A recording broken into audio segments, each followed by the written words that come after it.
Hello my YouTube family, ಹೇಗಿದ್ದೀರಾ ಎಲ್ಲರೂ?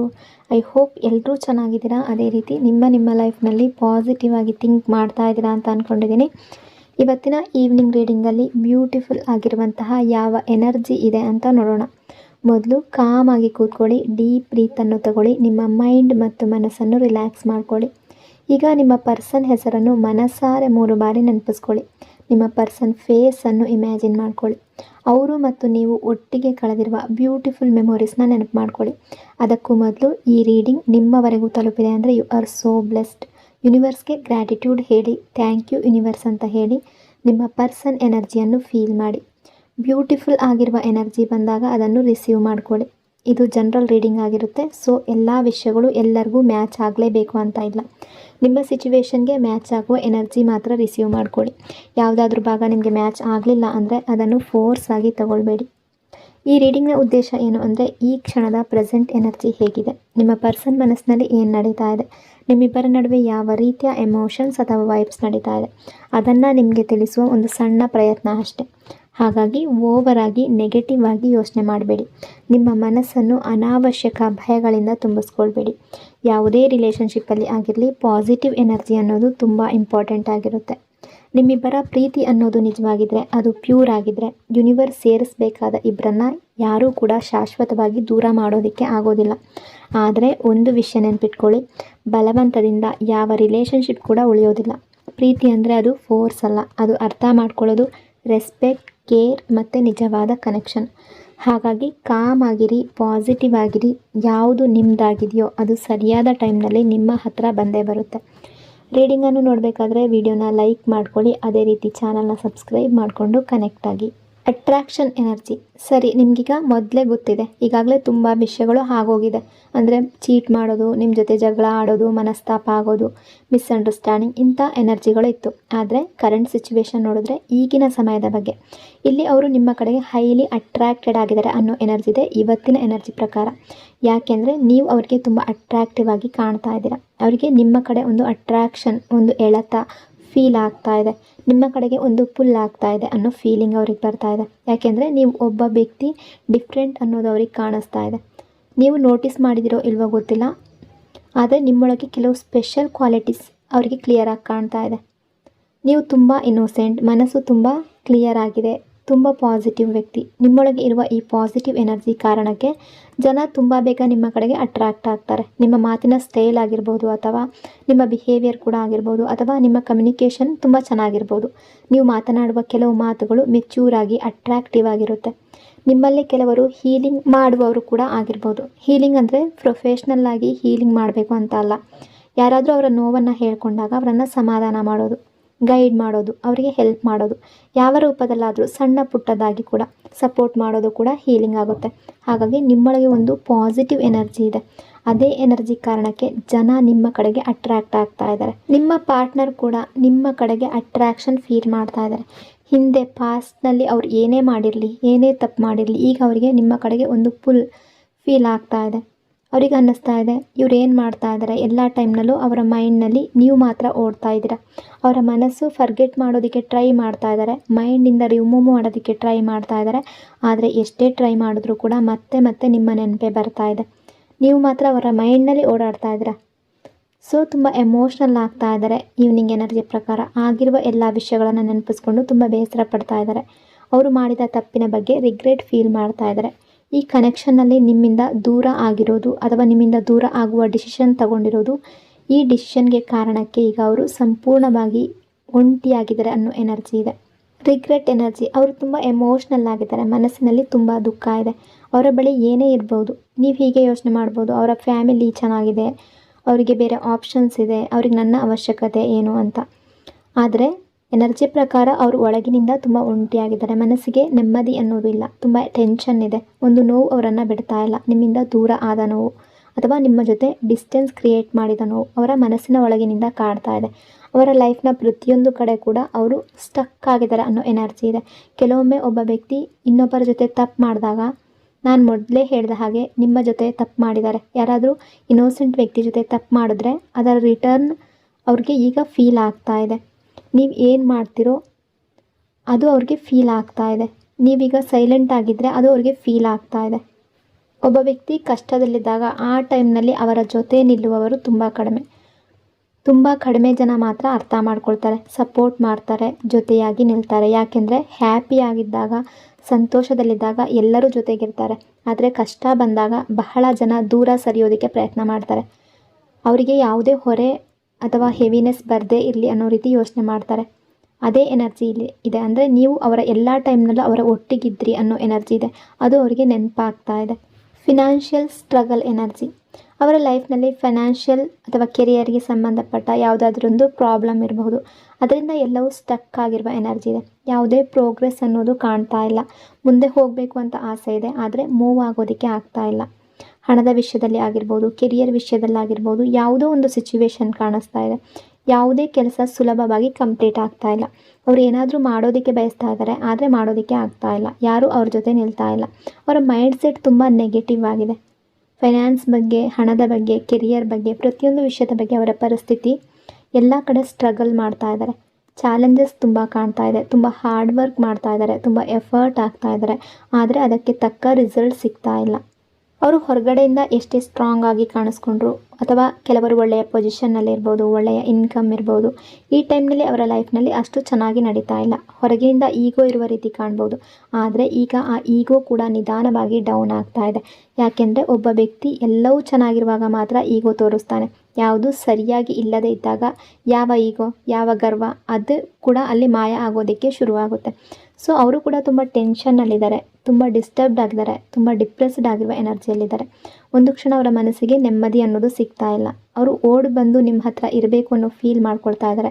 ನಿಮ್ಮನ್ನು ರೀಚ್ ಔಟ್ ಮಾಡಬೇಕು ಅಂತ ಬಯಸ್ತಾ ಇದ್ದಾರೆ. ನಿಮ್ಮ ಜೊತೆ ಇರುವ ಕನೆಕ್ಷನ್ ಮತ್ತೆ ಗ್ರೋ ಮಾಡಬೇಕು ಅಂತ ಬಯಸ್ತಾ ಇದ್ದಾರೆ. ಇಲ್ಲಿ ಈಗೋ ಎನರ್ಜಿ ಕೂಡ ಇದೆ. ಈಗ ಅವರ ಒಳಗಿನಿಂದ ಎನರ್ಜಿ ಇನ್ನಷ್ಟು ಕ್ಲಿಯರ್ ಆಗಿದೆ. ಅವರೊಳಗೆ ಇನ್ನಷ್ಟು ಈಗೋ ಸಂಪೂರ್ಣವಾಗಿ ಪೂರ್ಣವಾಗಿ ಹೋಗಿಲ್ಲ. ತುಂಬ ಈಗೋ ಇರುವ ವ್ಯಕ್ತಿ. ಒಂದು ಮಾತಿದೆ ಅಲ್ವಾ, ಹೊರಗಡೆ ಎಲ್ಲವೂ ಬದಲಾಗಿದ್ರೂ ಕೂಡ ಒಳಗಿನ ಸ್ವಭಾವ ಇನ್ನೂ ಬದಲಾಗಿಲ್ಲ. ಅದೇ ರೀತಿಯ ಎನರ್ಜಿ. ಅವರು ಸ್ಟ್ರೆಸ್ನಲ್ಲಿದ್ದಾರೆ, ಆ್ಯಂಗ್ಸೈಟಿ ಫೀಲ್ ಮಾಡ್ತಾ ಇದ್ದಾರೆ, ತುಂಬ ಡಿಸ್ಟರ್ಬ್ಡ್ ಆಗಿದ್ದಾರೆ, ಒಂಟಿತನ ಕಾಡ್ತಾ ಇದೆ, ಮನಸ್ಸು ತುಂಬ ಲೋ ಆಗಿದೆ, ಲೋ ವೈಬ್ರೇಷನ್ನಲ್ಲಿದ್ದಾರೆ. ಆದರೆ ಇದನ್ನೆಲ್ಲ ಸರಿ ಮಾಡೋದಕ್ಕೆ ಆ್ಯಕ್ಷನ್ ತಗೊಳ್ಬೇಕು. ಆಗಿದ್ದು ಆಗೋಗಿದೆ, ಆದರೆ ಈಗ ಅದನ್ನು ಸರಿಪಡಿಸ್ಬೇಕು. ಹೀಗೆ ಸ್ಟಕ್ ಆಗಿ ಕೂತ್ರೆ ಏನು ಪ್ರಯೋಜನ? ಅದೇ ಯೋಚನೆಯಲ್ಲಿ ಕಳೆದು ಹೋಗ್ತಾ ಇದ್ದಾರೆ. ತುಂಬ ಡಿಸ್ಟರ್ಬ್ಡ್ ಆಗಿದ್ದಾರೆ, ತುಂಬ ಲೋನ್ಲಿ ಫೀಲ್ ಮಾಡ್ತಾ ಇದ್ದಾರೆ. ಅವರ ಲೈಫ್ನ ಟ್ರಾನ್ಸ್ಫರ್ ಮಾಡಬೇಕು ಅಂತ ಬಯಸ್ತಾ ಇದ್ದಾರೆ. ಲೈಫ್ ಚೇಂಜ್ ಆಗಬೇಕು, ಬೆಟರ್ ಆಗಬೇಕು. ಆದರೆ ಈಗಲೂ ಕೂಡ ತುಂಬ ನೋವಿನಲ್ಲೇ ಇದ್ದಾರೆ. Confusion energy. ಇಲ್ಲಿ ಅವರಿಗೆ ನಿಮ್ಮ ಜೊತೆ ಈಕ್ವಲ್ ಗಿವ್ ಆ್ಯಂಡ್ ಟೇಕ್ ಇರಬೇಕು ಅನ್ನೋ ಆಸೆ ಇದೆ. ನಿಮ್ಮ ಹತ್ರ ಬರಬೇಕು ಅನ್ನೋ ಆಸೆ ಕೂಡ ಇದೆ. ಆದರೆ ಹೇಗೆ ಬರಬೇಕು ಅನ್ನೋದು ಅರ್ಥ ಆಗ್ತಾ ಇಲ್ಲ. ನೆಗೆಟಿವ್ ಥಾಟ್ಸ್ ತುಂಬ ಜಾಸ್ತಿ ಇದೆ. ತುಂಬ ಕನ್ಫ್ಯೂಸ್ಡ್ ಆಗಿದ್ದಾರೆ, ತುಂಬ ಡಿಸ್ಟರ್ಬ್ಡ್ ಆಗಿದ್ದಾರೆ. ಈ ರಿಲೇಷನ್ಶಿಪ್ಪಲ್ಲಿ ಪಾಸಿಟಿವ್ ಆಗಿ ಏನೂ ಕಾಣಿಸ್ತಾ ಇಲ್ಲ ಅನ್ನೋ ಫೀಲಿಂಗ್ ಅವ್ರಿಗೆ ಬರ್ತಾ ಇದೆ. ನಾನು ಹೀಗೆ ಮಾಡಿದ್ರೆ ಏನಾಗುತ್ತೆ ಮುಂದಕ್ಕೆ, ಹಾಗೆ ಮಾಡಿದ್ರೆ ಏನಾಗುತ್ತೆ ಅಂತ ಯೋಚನೆ ಮಾಡ್ತಾ ಇದ್ದಾರೆ. ಅದರಿಂದ ಯಾವುದೇ ಆ್ಯಕ್ಷನ್ ತಗೊಳ್ಳೋದಕ್ಕೆ ಆಗ್ತಾ ಇಲ್ಲ. ತುಂಬ ನೆಗೆಟಿವ್ ಮೈಂಡ್ ಸೆಟ್ ಆಗಿಬಿಟ್ಟಿದೆ. ರಿಲೇಷನ್ಶಿಪ್ ಕೆಟ್ಟಾಗ ಬಹಳ ಸಲ ಅದರ ಹಿಂದೆ ನೆಗೆಟಿವ್ ಎನರ್ಜಿ ಇರುತ್ತೆ ಅಥವಾ ನೆಗೆಟಿವ್ ಮೈಂಡ್ ಸೆಟ್ ಇರುತ್ತೆ. ಅದಕ್ಕಿಂತ ಪರಿಸ್ಥಿತಿ ಬರುತ್ತೆ. ಅವರಿಗೆ ನಿಮ್ಮ ಜೊತೆ ಮತ್ತೆ ಬ್ಯಾಲೆನ್ಸ್ ಬೇಕು, ಈಕ್ವಲ್ ಗಿವ್ ಆ್ಯಂಡ್ ಟೇಕ್ ಬೇಕು, ರಿಲೇಷನ್ಶಿಪ್ ಮತ್ತೆ ಸರಿಯಾಗಬೇಕು ಅನ್ನೋ ಆಸೆ ಇದೆ. ಆದರೆ ದಾರಿ ಮಾತ್ರ ಕಾಣಿಸ್ತಾ ಇಲ್ಲ. ಒಂದು ಸಲ ಒಂದು ರೀತಿ ಯೋಚನೆ ಮಾಡ್ತಾರೆ, ಮತ್ತೊಂದು ಸಲ ಇನ್ನೊಂದು ರೀತಿ ಯೋಚನೆ ಮಾಡ್ತಾರೆ. ಅದೇ ಕನ್ಫ್ಯೂಷನ್ ಅವರನ್ನು ತಡೀತಾ ಇದೆ. Reunion energy. ಬಟ್ ನಿಮ್ಮಿಬ್ಬರ ರಿಯೂನಿಯನ್ ಎನರ್ಜಿ ಇದೆ. ಇವತ್ತಾಗ್ತಿದ್ರೆ ನಾಳೆ ಆಗ್ಬೋದು, ಆದರೆ ರಿಯೂನಿಯನ್ ಆಗುವ ಸಾಧ್ಯತೆ ತುಂಬ ಜಾಸ್ತಿ ಇದೆ. ನಿಮ್ಮ ಬಗ್ಗೆ ಅವರ ಫೀಲಿಂಗ್ಸ್ ಇನ್ನೂ ತುಂಬ ಸ್ಟ್ರಾಂಗ್ ಆಗಿದೆ. ನಿಮ್ಮ ಬಗ್ಗೆ ಪ್ಯಾಷನ್ ಕೂಡ ಇದೆ. ತುಂಬ ಡೀಪ್ ಫೀಲ್ ಮಾಡ್ತಾ ಇದ್ದಾರೆ ಅನ್ನೋ ಎನರ್ಜಿ ಇದೆ. Courage energy. ಈಗ ಅವರ ಒಳಗಿನ ಎನರ್ಜಿಯನ್ನು ನೋಡಿದ್ರೆ ಅವರಿಗೆ ಸಿಚುವೇಶನನ್ನು ಫೇಸ್ ಮಾಡುವ ಕರೇಜ್ ಕಡಿಮೆ ಆಗಿದೆ. ಈ ರಿಲೇಷನ್ಶಿಪ್ಪನ್ನು ಸರಿ ಮಾಡುವ ಧೈರ್ಯ ಅವರೊಳಗೆ ಉಳ್ಕೊಂಡಿಲ್ಲ. ತುಂಬ ಲೋ ಫೀಲ್ ಮಾಡ್ತಾ ಇದ್ದಾರೆ. ನಿಮ್ಮ ಬಗ್ಗೆ ಯೋಚನೆ ಮಾಡ್ತಾ ಇದ್ದಾರೆ. ನಿಮ್ಮನ್ನು ಮಾತ್ರ ನೆನಪಿಸ್ಕೊಳ್ತಾ ಇದ್ದಾರೆ. ಡೈರೆಕ್ಟ್ ಆಗಿರಲಿ, ಇಂಡೈರೆಕ್ಟ್ ಆಗಿರಲಿ, ಅವರ ಮನಸ್ಸಿನಲ್ಲಿ ನೀವಿದ್ದೀರಾ. ಅವರಿಗೆ ಈಗ ಏನನ್ನಿಸ್ತಾ ಇದೆ ಅಂದರೆ, ನಿಮ್ಮಂತಹ ವ್ಯಕ್ತಿ ಮತ್ತೊಬ್ಬರು ಬರೋದಿಲ್ಲ. ನಾನು ಎಷ್ಟು ದೊಡ್ಡ ತಪ್ಪು ಮಾಡಿದೆ, ನನ್ನ ಲೈಫ್ನಲ್ಲಿ ಇದು ದೊಡ್ಡ ತಪ್ಪಾಯಿತು. ಈ ತಪ್ಪನ್ನು ಹೇಗೆ ಸರಿ ಮಾಡೋದು, ಏನು ಮಾಡಬೇಕು, ಏನು ಮಾಡಬಾರ್ದು ಅಂತ ಅವರಿಗೆ ಅರ್ಥ ಆಗ್ತಾ ಇಲ್ಲ. ಆದರೂ ಅವರು ನಿಮ್ಮ ಹತ್ರ ಬರಬೇಕು ಅನ್ನೋ ಆಸೆ ಇಟ್ಕೊಂಡಿದ್ದಾರೆ. ಆದರೆ ಅವರಿಗೆ ತುಂಬ ಭಯ ಕೂಡ ಇದೆ. ಯಾಕೆಂದರೆ ಈಗ ನೀವು ಅವರನ್ನು ಚೇಸ್ ಮಾಡ್ತಾ ಇಲ್ಲ, ನೀವು ಅವರನ್ನು ಅಪ್ರೋಚ್ ಮಾಡ್ತಾ ಇಲ್ಲ. ಯಾವ ರೀತಿಯಲ್ಲೂ ನಿಮ್ಮ ಫೀಲಿಂಗ್ಸನ್ನು ಅವರಿಗೆ ಶೋ ಮಾಡ್ತಾ ಇಲ್ಲ.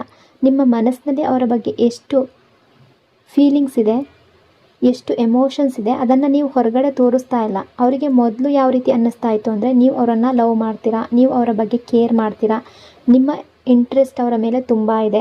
ನೀವು ಅವರನ್ನು ಚೇಸ್ ಮಾಡ್ತೀರಾ ಅಂತ ನಂಬಿಕೆ ಇತ್ತು. ಆದರೆ ಈಗ ನೀವು ಯಾವುದನ್ನು ಶೋ ಮಾಡ್ತಾ ಇಲ್ಲ, ಬದಲಾಗಿ ನೀವು ಸಂಪೂರ್ಣ ಬದಲಾಗಿರುವ ಹಾಗೆ ಅವ್ರಿಗೆ ಕಾಣಿಸ್ತಾ ಇದೆ. ಹಾಗಾಗಿ ನಿಮ್ಮನ್ನು ದೂರ ಮಾಡಿಕೊಳ್ಳುವ ಭಯ ಶುರುವಾಗಿದೆ. ಒಳಗಿನಿಂದ ಅವರ ಕರೇಜ್ ಅನ್ನೋದು ಡೌನ್ ಆಗ್ತಾ ಇದೆ. ಈ ರಿಲೇಷನ್ಶಿಪ್ಗೆ ಮುಂದಿನ ದಿನದಲ್ಲಿ ಏನಾಗುತ್ತೋ ಅನ್ನೋ ಭಯ ಇದೆ. ನಿಮ್ಮ ಜೊತೆ ಸೋಲ್ಮೇಟ್ ತರಹದ ಕನೆಕ್ಷನ್ ಫೀಲ್ ಮಾಡ್ತಾ ಇದ್ದಾರೆ. ತುಂಬ ಸ್ಪೆಷಲ್ ಕನೆಕ್ಷನನ್ನು ಫೀಲ್ ಮಾಡ್ತಾ ಇದ್ದಾರೆ. Home and reunion energy. ಅವರು ತುಂಬ ಸ್ಯಾಡ್ ಆಗಿದ್ದಾರೆ, ಮನಸ್ಸು ತುಂಬ ಪೇಯ್ನ್ ಆಗಿದೆ. ನಿಮ್ಮ ಜೊತೆ ರಿಯೂನಿಯನ್ ಮಾಡಬೇಕು ಅನ್ನೋ ಆಸೆ ತುಂಬ ಸ್ಟ್ರಾಂಗ್ ಆಗಿದೆ. ಅವರ ಮೈಂಡ್ ಮತ್ತು ಹಾರ್ಟ್ನಲ್ಲಿ ನೀವು ಮಾತ್ರ ಇದ್ದೀರಾ. ನಿಮ್ಮಿಬ್ಬರ ನಡುವೆ ಹಿಂದೆ ಡಿಫ್ರೆನ್ಸಸ್ ಇರಬಹುದು, ಆದರೂ ಅವರು ನಿಮ್ಮ ಹತ್ರ ಬರಬೇಕು ಅನ್ನೋ ಆಸೆ ಬಿಟ್ಟಿಲ್ಲ. ಯಾವ ಪರಿಸ್ಥಿತಿಯಲ್ಲಾದರೂ ನಿಮ್ಮ ಜೊತೆ ಮಾತಾಡಬೇಕು ಅನ್ನೋ ಫೀಲಿಂಗ್ ಇದೆ. ಬೇರೆ ಯಾವ ಜಾಗದಲ್ಲೂ ಯಾವ ವ್ಯಕ್ತಿಯ ಜೊತೆಯಲ್ಲೂ ಅವರಿಗೆ ಮನಸ್ಸು ಅನ್ನೋದು ನಿಲ್ತಾ ಇಲ್ಲ. ಅವರ ಹಾರ್ಟ್, ಮೈಂಡ್ ಎಲ್ಲವೂ ನಿಮ್ಮಲ್ಲೇ ಸಿಕ್ಕಾಕೊಂಡಿರುವ ಹಾಗೆ ಫೀಲ್ ಮಾಡ್ತಾ ಇದ್ದಾರೆ. Love expression energy. ಅವರಿಗೀಗ ತುಂಬ ಸ್ಟ್ರಗಲ್ ಆಗ್ತಾ ಇದೆ. ಅವರ ಹಾರ್ಟ್ನಲ್ಲಿರುವ ಪ್ರೀತಿಯನ್ನು ಎಕ್ಸ್ಪ್ರೆಸ್ ಮಾಡಬೇಕು, ಹೇಗೆ ನಿಮ್ಮ ಮುಂದೆ ಹೇಳಬೇಕು, ಹೇಗೆ ನಿಮ್ಮ ಹತ್ರ ಬರಬೇಕು ಅಂತ ಯೋಚನೆ ಮಾಡ್ತಾ ಇದ್ದಾರೆ. ಅವರ ಹಾರ್ಟ್ನಲ್ಲಿರುವ ಫೀಲಿಂಗ್ಸನ್ನು ನಿಮಗೆ ಹೇಳಬೇಕು ಅನ್ನೋ ಆಸೆ ಇಟ್ಕೊಂಡಿದ್ದಾರೆ. ನಿಮ್ಮ ಜೊತೆ ಈಕ್ವಲ್ ಬ್ಯಾಲೆನ್ಸ್ ಇರುವ ರಿಲೇಷನ್ಶಿಪ್ ಬೇಕು. ನಿಮಗೆ ಲವ್ ಕೊಡಬೇಕು, ಎಮೋಷನ್ ಶೇರ್ ಮಾಡಬೇಕು, ನಿಮ್ಮ ಜೊತೆ ನ್ಯೂ ಬಿಗಿನಿಂಗ್ ಸ್ಟಾರ್ಟ್ ಮಾಡಬೇಕು. ಈ ಕನೆಕ್ಷನನ್ನು ಇನ್ನೂ ಸ್ಟ್ರಾಂಗ್ ಮಾಡ್ಕೊಂಡು ಹೋಗಬೇಕು. ಅವರ ಲೈಫ್ನ ಸಂಪೂರ್ಣ ಟ್ರಾನ್ಸ್ಫರ್ಮ್ ಆಗಬೇಕು, ಪಾಸಿಟಿವ್ ಆಗಬೇಕು. ಈ ರಿಲೇಷನ್ಶಿಪ್ ಮತ್ತೆ ಸರಿಯಾಗಬೇಕು. ಅದೇ ಅವರ ದೊಡ್ಡ ಆಸೆ. Emotional energy. ನಿಮ್ಮನ್ನು ನೋಡಿ, ನಿಮ್ಮಲ್ಲಿ ಆಗಿರುವ ಚೇಂಜ್ ನೋಡಿ, ನಿಮ್ಮ ಹಾರ್ಟ್ನಲ್ಲಿ ಅವರಿಗೆ ಈಗ ಜಾಗ ಇಲ್ಲ ಅನ್ನೋ ಫೀಲಿಂಗ್ ಅವ್ರಿಗೆ ಬರ್ತಾ ಇದೆ. ನೀವು ಹೇಳ್ಬೋದು, ಇವತ್ತಿಗೂ ನನ್ನ ಹಾರ್ಟ್ನಲ್ಲಿ ಅವರಿಗಾಗಿ ಫೀಲಿಂಗ್ಸ್ ತುಂಬ ಇದೆ ಅಂತ. ನಾನು ಇವತ್ತಿಗೂ ಅವರನ್ನು ಲವ್ ಮಾಡ್ತಾ ಇದ್ದೀನಿ, ಲೈಕ್ ಮಾಡ್ತಾ ಇದ್ದೀನಿ, ಅವರಿಗಾಗಿ ಕಾಯ್ತಾ ಇದ್ದೀನಿ ಅಂತ ನೀವು ಹೇಳ್ಬಹುದು. ಆದರೆ ಅವರಿಗೆ ಆ ರೀತಿ ಕಾಣಿಸ್ತಾ ಇಲ್ಲ ಅವರ ಎನರ್ಜಿಯ ಪ್ರಕಾರ. ನಿಮ್ಮ ಹಾರ್ಟ್ ಈಗ ಖಾಲಿಯಾಗಿದೆ ಅನ್ನೋ ಫೀಲಿಂಗ್ ಅವ್ರಿಗೆ ಬರ್ತಾ ಇದೆ. ಹಾಗಾಗಿ ಅವರು ತುಂಬ ಎಮೋಷ್ನಲ್ ಆಗ್ತಾ ಇದ್ದಾರೆ, ತುಂಬ ಹರ್ಟ್ ಆಗ್ತಾ ಇದ್ದಾರೆ. ಯಾರಾದರೂ ನಿಮ್ಮನ್ನು ಮನಸಾರೆ ಲವ್ ಮಾಡಿ ಒಂದು ದಿನ ಸಡನ್ನಾಗಿ ಸಂಪೂರ್ಣ ಬದಲಾಗಿದ್ದಾರೆ ಅನಿಸಿದರೆ ಅದು ಯಾರಿಗಾದರೂ ತುಂಬ ನೋವಾಗುತ್ತೆ. ಅದೇ ನೋವನ್ನು ಅವರು ಈಗ ಅನುಭವಿಸ್ತಾ ಇದ್ದಾರೆ. ಅವರು ನಿಮ್ಮ ಮಾತು ಕೇಳೋದಕ್ಕೆ ಸಿದ್ಧರಾಗಿದ್ದಾರೆ. ನೀವು ಏನು ಹೇಳ್ತಿರೋ ಅದನ್ನು ಅಕ್ಸೆಪ್ಟ್ ಮಾಡೋದಕ್ಕೆ ಸಿದ್ಧರಾಗಿರುವ ಎನರ್ಜಿ ಇದೆ. ಈ ರಿಲೇಷನ್ಶಿಪ್ಪಲ್ಲಿ ಎಲ್ಲವನ್ನೂ ಮತ್ತೆ ಸರಿ ಮಾಡಬೇಕು ಅನ್ನೋ ಆಸೆ ಮಾತ್ರ ಅವರೊಳಗೆ ತುಂಬ ಸ್ಟ್ರಾಂಗ್ ಆಗಿದೆ. ಹಿಂದೆ ಅವರು ನಿಮ್ಮನ್ನು ತುಂಬ ರೂಡಾಗಿ ಬಿಹೇವ್ ಮಾಡಿರ್ಬೋದು, ನಿಮ್ಮನ್ನು ನೆಗ್ಲೆಕ್ಟ್ ಮಾಡಿರ್ಬೋದು, ಇಗ್ನೋರ್ ಮಾಡಿರ್ಬೋದು. ಬಟ್ ಈಗ ನೀವು ಅವರಿಂದ ದೂರ ಆಗಿರ್ಬೋದು ಅಥವಾ ಸೈಲೆಂಟ್ ಆಗಿರೋದ್ರಿಂದ ಅವರಿಗೆ ಆ ಪೇಯ್ನ್ ಅನ್ನೋದು ತಟ್ತಾ ಇದೆ. Material focus energy. ಹಿಂದೆ ಅವರ ಸಂಪೂರ್ಣ ಗಮನ ಮೆಟೀರಿಯಲ್ ಥಿಂಗ್ಸ್ ಮೇಲೆ ಇರಬಹುದು. ಹಣ, ಕೆರಿಯರ್, ಸ್ಟೇಟಸ್ ಇವುಗಳ ಕಡೆ ಹೆಚ್ಚು ಫೋಕಸ್ ಮಾಡಿರ್ಬೋದು. ಆದರೆ ಈಗ ನಿಮ್ಮಿಬ್ಬರ ನಡುವೆ ಬಂದಿರುವ ಡಿಸ್ಟೆನ್ಸ್, ಸೆಪ್ರೇಷನ್ ಈ ಎಲ್ಲ ಘಟನೆಗಳು ಅವರನ್ನು ಒಳಗಿನಿಂದ ತುಂಬ ಹರ್ಟ್ ಮಾಡ್ತಾ ಇದೆ. ಈ ಸಪ್ರೇಷನ್ನಲ್ಲಿ ಅವರು ಹ್ಯಾಪಿ ಆಗಿಲ್ಲ. ಮನಸ್ಸಿನಲ್ಲಿ ತುಂಬ ಸ್ಯಾಡ್ನೆಸ್ ಇದೆ, ತುಂಬ ಲೋನ್ಲಿನೆಸ್ ಫೀಲ್ ಮಾಡ್ತಾ ಇದ್ದಾರೆ, ತುಂಬ ಟ್ರಬಲ್ ಅನುಭವಿಸ್ತಾ ಇದ್ದಾರೆ. ಈ ಟೈಮ್ನಲ್ಲಿ ಅವರೊಳಗೆ ನೋವೇ ಹೆಚ್ಚು ಕಾಣಿಸ್ತಾ ಇದೆ. ಸೊ ನಿಮಗೆ ನೋವು ಕೊಟ್ಟಿದ್ದು ಅವ್ರಿಗೆ ನೆನಪಾಗ್ತಾ ಇದೆ, ನಿಮ್ಮನ್ನು ಇಗ್ನೋರ್ ಮಾಡಿದ್ದು ಅವರಿಗೆ ನೆನಪಾಗ್ತಾ ಇದೆ. ನಿಮಗೆ ಲವ್ ಎಕ್ಸ್ಪ್ರೆಸ್ ಮಾಡಬೇಕು ಅನ್ನೋ ಆಸೆ ಆಗ್ತಾ ಇದೆ. ಈ ಕನೆಕ್ಷನನ್ನು ಸ್ಟ್ರಾಂಗ್ ಮಾಡಬೇಕು, ರಿಲೇಷನ್ಶಿಪ್ಪನ್ನು ಬೆಟರ್ ಮಾಡಬೇಕು, ಎಮೋಷನ್ಸ್ ಮತ್ತು ಶೇರ್ ಮಾಡಬೇಕು. ಅದೇ ಅವರ ಮನಸ್ಸಿನಲ್ಲಿರುವ ಆಸೆ. Financial block energy. ಅವರು ಆ್ಯಕ್ಷನ್ ತಗೊಳ್ಬೇಕು ಅನ್ನೋ ಆಸೆ ಇಟ್ಕೊಂಡಿದ್ದಾರೆ. ಆದರೆ ಈಗ ಆ್ಯಕ್ಷನ್ ತಗೊಳ್ಳೋದಕ್ಕೆ ಆಗ್ತಾ ಇಲ್ಲ. ಯಾಕೆಂದರೆ ಫೈನಾನ್ಸ್ ಮತ್ತು ಕೆರಿಯರ್ ಬಗ್ಗೆ ತುಂಬ ಫೋಕಸ್ ಅನ್ನೋದು ಹೆಚ್ಚಾಗಿದೆ. ಮೊದಲು ಅವರ ಫೈನಾನ್ಷಿಯಲ್ ಸಿಚುವೇಶನ್ ಬೆಟರ್ ಮಾಡಿಕೊಳ್ಬೇಕು, ಆಮೇಲೆ ನಿಮ್ಮನ್ನು ಅಪ್ರೋಚ್ ಮಾಡಬೇಕು ಅಂತ ಕೂಡ ಕೆಲವರು ಯೋಚನೆ ಮಾಡ್ತಾ ಇದ್ದಾರೆ. ಅವರ ಮೈಂಡ್ ಸಂಪೂರ್ಣವಾಗಿ ಮನಿ ಮತ್ತು ಕೆರಿಯರ್ ಪ್ರಾಬ್ಲಮ್ಸ್ ಕಡೆಗೆ ಹೋಗ್ತಾ ಇದೆ. ಅದರಿಂದ ಡಿಲೇ ಅನ್ನೋದು ಆಗ್ತಾ ಇದೆ. Regret and heartbreak energy. ಅವರ ಮನಸ್ಸು ತುಂಬ ಸ್ಯಾಡ್ ಆಗಿದೆ, ತುಂಬ ರಿಗ್ರೆಟ್ ಫೀಲ್ ಮಾಡ್ತಾ ಇದ್ದಾರೆ. ಸ್ಟ್ರೆಸ್ ಮಾತ್ರ ಕಾಣಿಸ್ತಾ ಇದೆ, ಆ್ಯಂಗ್ಸೈಟಿ ಮಾತ್ರ ಕಾಣಿಸ್ತಾ ಇದೆ, ಡಿಸ್ಟರ್ಬ್ ಮೈಂಡ್ಸೆಟ್ ಮಾತ್ರ ಕಾಣಿಸ್ತಾ ಇದೆ. ಮನಸ್ಸಿಗೆ ನೆಮ್ಮದಿ ಅನ್ನೋದು ಇಲ್ಲ. ನಿಮ್ಮ ಬಗ್ಗೆ ಯೋಚನೆ ಮಾತ್ರ ನಡೀತಾ ಇದೆ. ಅವರು ಮಾಡಿದ ತಪ್ಪುಗಳಿಂದ ಹಾರ್ಟ್ ಬ್ರೇಕ್ ಅನುಭವಿಸ್ತಾ ಇದ್ದಾರೆ. ಅವರ ಹಾರ್ಟ್ ತುಂಬ ಹರ್ಟ್ ಆಗಿದೆ. ಅವರು ಮಾಡಿದ ಪ್ರತಿಯೊಂದು ತಪ್ಪು ಈಗ ಅವರನ್ನು ಕಾಡ್ತಾ ಇದೆ. ಅದೇ ನೋವು ಮತ್ತೆ ನಿಮ್ಮ ಕಡೆಗೆ ಅವರನ್ನು ಎಳೀತಾ ಇದೆ. ಮತ್ತೆ ಲವ್ ಕೊಡಬೇಕು, ಮತ್ತೆ ಎಮೋಷನ್ ಶೇರ್ ಮಾಡಬೇಕು, ಈ ರಿಲೇಷನ್ಶಿಪ್ಪನ್ನು ಸ್ಟ್ರಾಂಗ್ ಮಾಡಬೇಕು, ರಿಲೇಷನ್ಶಿಪ್ಪನ್ನು ಬೆಟರ್ ಮಾಡಬೇಕು. ಅವರೊಳಗೆ ಇದೇ ಡಿಸೈರ್ ತುಂಬ ಸ್ಟ್ರಾಂಗ್ ಆಗಿದೆ. ಸೊ ಇದು ಇವರ ಈವ್ನಿಂಗ್ ಎನರ್ಜಿ. ಈ ರೀಡಿಂಗ್ ನಿಮಗೆ ಇಷ್ಟ ಆಗಿದೆ ಅಂದ್ಕೊಂಡಿದ್ದೀನಿ. ಇಷ್ಟ ಆಗಿದರೆ ಪಾಸಿಟಿವ್ ಆಗಿ ಕಮೆಂಟ್ ಮಾಡಿ. ಇನ್ನೊಂದು ಬ್ಯೂಟಿಫುಲ್ ರೀಡಿಂಗಲ್ಲಿ ಮತ್ತೆ ಸಿಗ್ತೀನಿ. ಅಲ್ಲಿವರೆಗೂ ಟೇಕ್ ಕೇರ್. ನಿಮ್ಮ ಪ್ರೀತಿ, ನಿಮ್ಮ ಸಪೋರ್ಟ್ಗೆ thank you so much. Lots and lots of love. God bless you all.